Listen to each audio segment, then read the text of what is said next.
Obejrzeliśmy, proszę Państwa, przed chwilą film A Casa, mój dom, i to jest, przyznają Państwo, rzeczywiście obraz niezwykły dokument. Radu Ciorniciuc jest jego autorem. Film dostał nagrody na wielu festiwalach, także na krakowskim Festiwalu Filmowym, i bardzo się cieszymy, że my możemy pokazać go na Dwóch Brzegach, bo to jest film, który wspaniale też jakby koreluje z tym miejscem, w którym my się znajdujemy, z Kazimierzem Dolnym, z atmosferą tego miejsca, bo jednym z bohaterów tego filmu jest natura i piękna przyroda. Radu Ciorniciuc, hello. It's so nice to see you. It's so nice to see you too. I'm really glad to be here. And congratulations for your documentary, which is a really very good movie, very good. Congratulations for all the awards that you have received so far. And I don't know if you understood what I said in Polish. Not really, but I've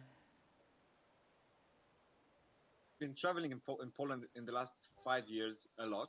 Okay. So I know a lot of Poland with my work. So so it's one of my favorite countries. You have the best pickled cucumbers in the world. Not to mention those potato pies, which I love. I could eat them every day. Okay. So have you visited Kazimierz Dolny as well? I hope that next year, when we will be not only online but also in a real time, we would like to invite you very much. So please feel invited already. With my next film, hopefully. Yes, of course. A Casa, my home. This is a very beautiful movie, as I said. And please tell me how the story was born. I mean, how was born your friendship? Because probably it was a friendship with this family that we have in the movie. Yeah, I mean, it was a friendship. And like all friendships, it grew quite naturally. I'm a journalist. I'm an investigative journalist, and but I also do reportage. And with my partner and the screenwriter of the film, Lina Vtovei, 4 years ago, we learned that the Romanian government are going to give this abandoned garbage dump, basically, which is very near to the center of Bucharest. They are going to declare it a natural reservation, and it was strange because. As someone living in Bucharest, I knew about that place being quite dangerous and edgy, and a lot of wild dogs, a lot of garbage. Nobody would go there. But the garbage and the danger was only around that place, and those bad things kind of kept people away from the middle of the park. And nature took over in the last 30 years and transformed it in one of the most beautiful ecosystems, urban ecosystems in the world. And it was an interesting story for us, hearing that they're going to do all these great things for this park. And we just went there, and out of curiosity, but also to make a reportage about what their plans for the place are. How are they going to change it? How are they going to transform it? And this is how we met two of the Naki brothers. I mean, imagine this scene where there are all these officials, and there's a scene in the film as well. All these people from the ministry, the prime minister, and then and then in the background,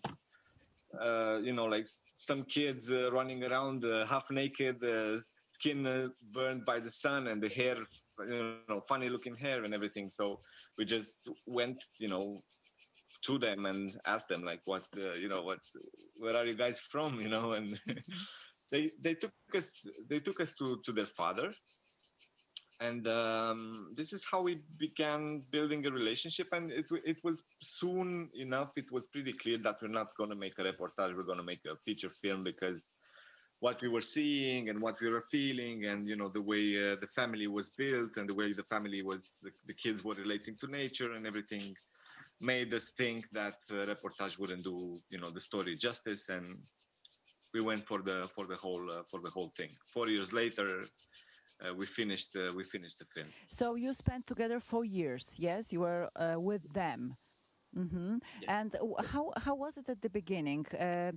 They agree that the camera is there. They wanted. we were quite privileged by the fact that the kid's father, Gica Pescaru, Gica Enache, was already working. I mean, there were many families in the 90s living there, but his family was the only one tolerated still to live there because he knew a lot about the ecosystem, and he was like a fixer, like a guide for the campaigners that managed to pull off the reservation status for the place, biologists, journalists, activists, and so on.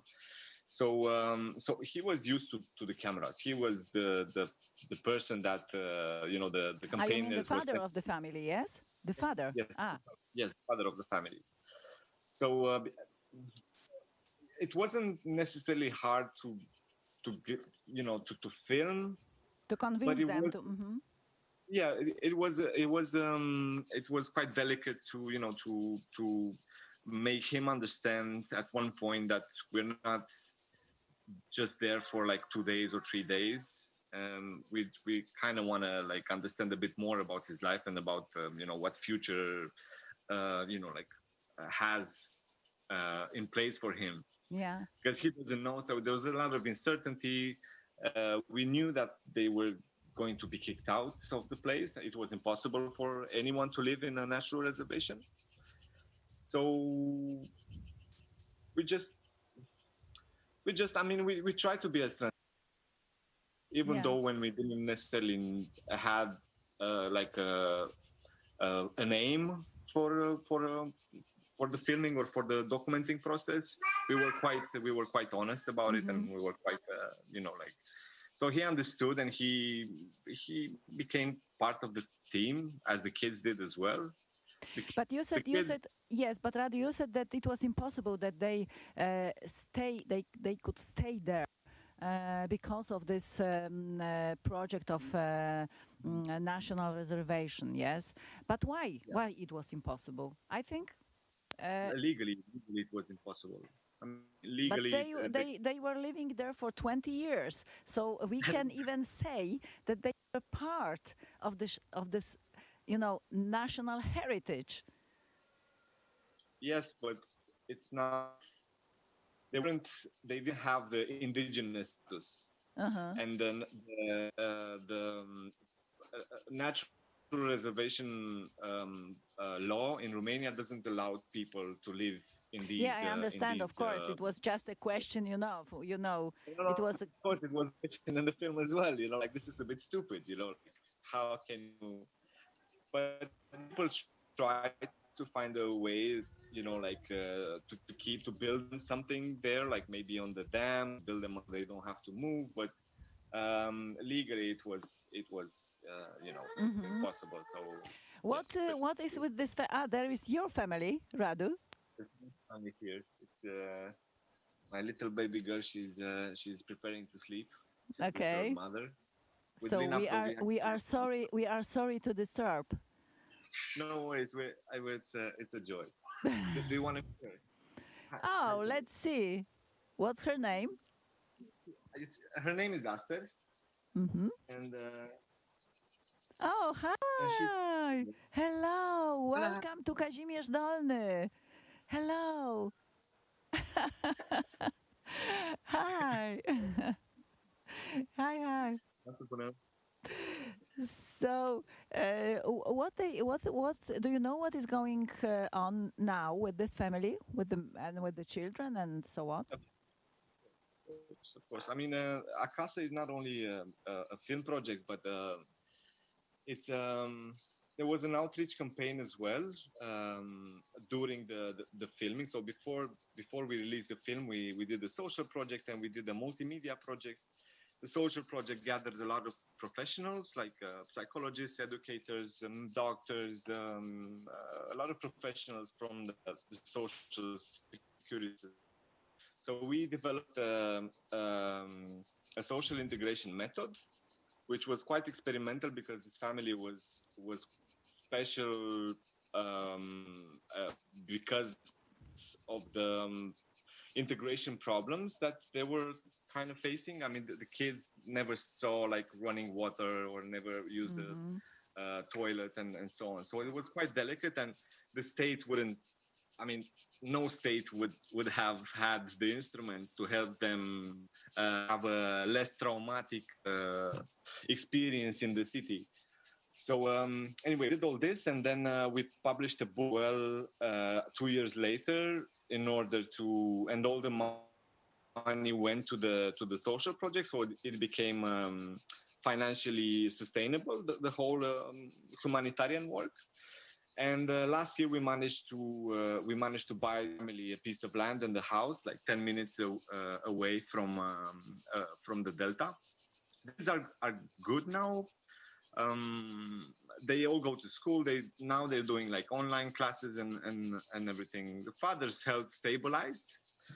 And it meant a lot for the parents to get rid of the fear of, like being kicked out and having their kids taken away after so many years of living with this fear. So this piece of land was also like a piece of dignity for them. And now, it meant a lot, I think. And you can see it in how they are dealing with life now. And this is the big family, but some of the older boys also started their own thing, and two of them, Vali and his brother Rika, are working in the park now. So they're guides, they're tourist guides, and also park rangers. And Vali has a son. A daughter, and we talk quite often. We text each other. Yeah, because your film is showing that when we are observing the family in the nature, in this place where they grew up and which was for them natural place, we see that they are really happy. They are together. They understand each other. Of course, they can quarrel, but however, they are together. And in the moment when they are in a big city, the situation changed completely. I mean, they are lonely, even between themselves. Do you know what I mean? You can see that they are lost in this big metropolis. It was part of our research as well, or part of our observation. I mean, this is what's happening when. This is how we built our modern society, isn't it? Like, we encourage people to be independent. We encourage people to be, to have their own things and, again, be independent. So this is what happened with the family as well. Like in the nature, they were also forced by the circumstances to work together, to stay together, to be united and everything. So when they moved into the city, this whole unity started to crack because each of them were discovering opportunities and were discovering basically themselves and, so they started to groove, into their own characters, so their own individuals.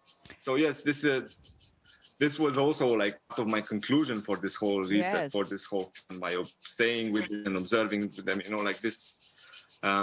Anyway, we were lucky enough to work with some really, really good editors, because it's so hard to pull off a collective character that splits at one point in the film and still keep things interesting.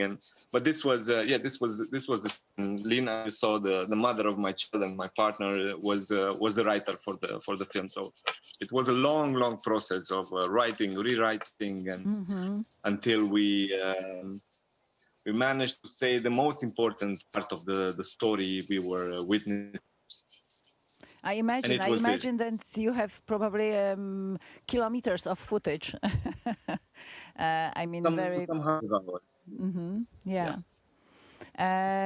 You said that this is a part of biggest project, and I know that you are also a journalist, and those subjects of society are very important for you. As far as I know, you are also co-founder of independent organization, yes, journalistic organization. What is it? Please tell us. It's the first independent media organization in Romania. It started in 2012. We were like a few young reporters that wanted to do a kind of journalism that's not, or that was not being made in the big news organizations in our country. So we started basically doing in-depth researches, using multimedia tools and also investigative tools in order to tell stories that go a bit further than the mainstream narratives around current events and also major events. Yes. So it was part explanatory journalism, part in-depth non-fiction writing. Yeah, it is very important because like this, you are really independent. I mean, and are you successful? Do you feel that you reached your aim with this organization? I mean, it's a long process. What I'm glad is that in the last 8 years, there are at least 10 other new organizations doing their own thing. Some are doing very good videos, some are doing very, very good investigative, some they're specializing and they're independent. And we were the first ones to crowdfund as well. So this also contributed to some sort of awareness to the public that they need to support these kinds of initiatives in order to have honest, well-researched news and information. So I think in this regard, I think it was quite important. But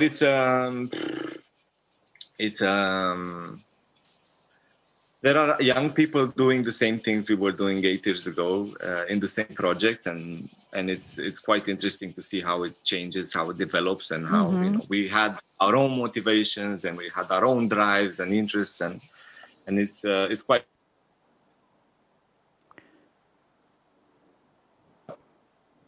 new generations are coming up with them.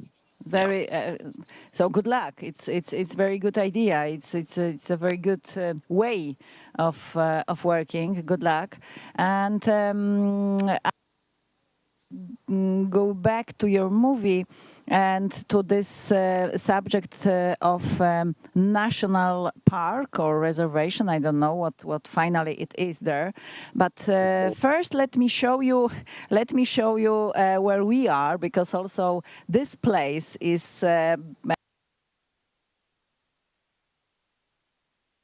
full of beautiful nature.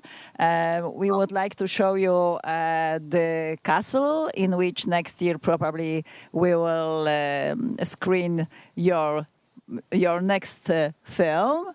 And here you can see also, probably you can already see it, Vistula River. You see it or not? Yes. And down there is Kazimierz Dolny. This is a beautiful village where we have our festival, and the Vistula River with all this beautiful landscape, which is on the other side of the river, where we have also a very beautiful castle, which we can adapt for another movie. So this is those two river sides, two river sides festival. This is also meaning that came from the two sides of the river. Congratulations for doing this amazing thing over there. I know it must be a struggle, especially this year. Yeah, it is. And I just want to thank you, for all the filmmakers that are now trapped in their houses and cannot travel, although we worked so many years and we invested a lot of passion and everything, and this festivals like these ones, you still keep on going, and this keeps us also very happy. And not losing our minds. Someone Yeah. actually watching our films. And Yeah, this but is so, you know, this is the same. This is also a reaction. I mean, if you are doing your films, we can organize our festivals. So win-win situation. Yes. However, Radu, and yeah, please tell me, what is they finally created there a national park in this delta where the family was I mean, used to still, live? it's quite funny because we managed to film so much time with the family in the nature for almost 2 years, because there was a bureaucratic chaos right after they declared it. You know, they passed the law. They need like a management plan, and they need all these laws and all these institutions that aren't communicating with themselves. You know, Eastern European bureaucracy. You know, you can. It's a classic. So right now, after 4 years, it is a national park, but still doesn't have security, like some people to guard it. Still doesn't have is not accessible, which is a shame, because every year we have like 5 or 6 big fires there, like destroying everything, and it's quite sad. So anyway, but there are some really good people fighting for the park. So the cause is quite visible, and hopefully we're going to help raise awareness for this cause with our film as well this year, because we're going to launch our documentary national-wide as well. So hopefully we're gonna make something out of it.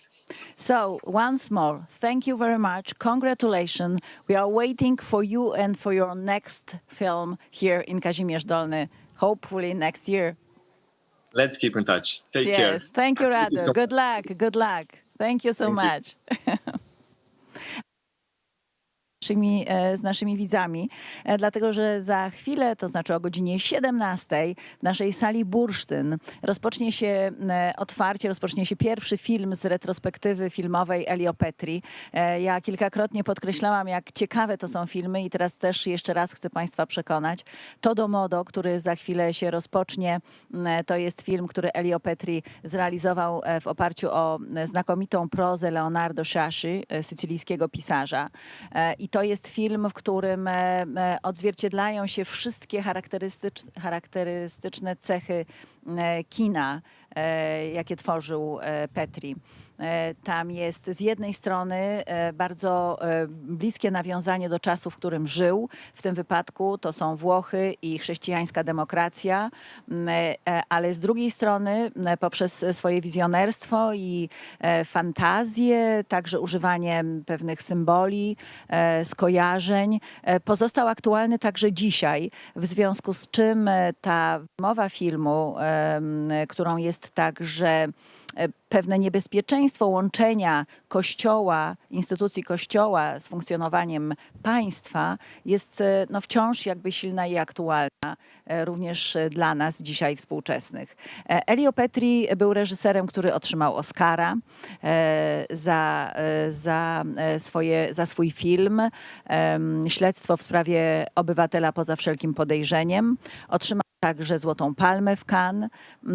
No i był w ogóle reżyserem, który miał lewicowe poglądy, bo niewątpliwie uważał, że kultura, w tym sztuka filmowa, może być narzędziem w takiej, może nie walce politycznej, ale dyskusji politycznej, że może odgrywać bardzo ważną rolę dla społeczeństwa, dla obywateli w utrzymywaniu praworządności i wolności.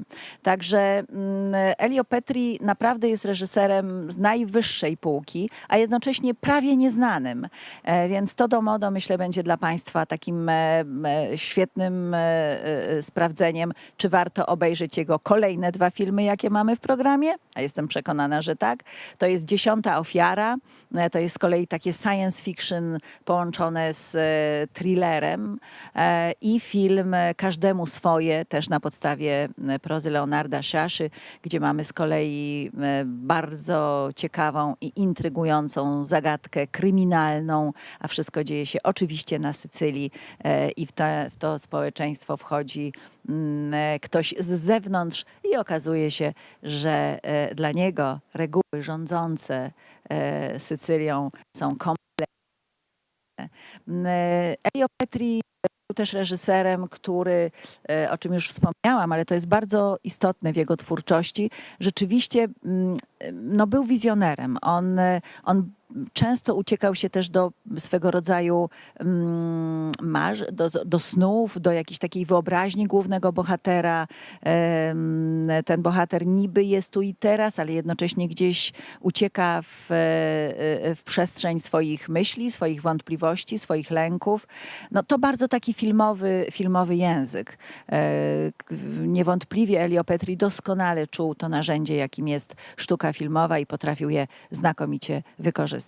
Więc zapraszam, Todo Modo, to jest pierwszy film w naszej retrospektywie i mam nadzieję, że ten reżyser pozostanie z wami na dłużej.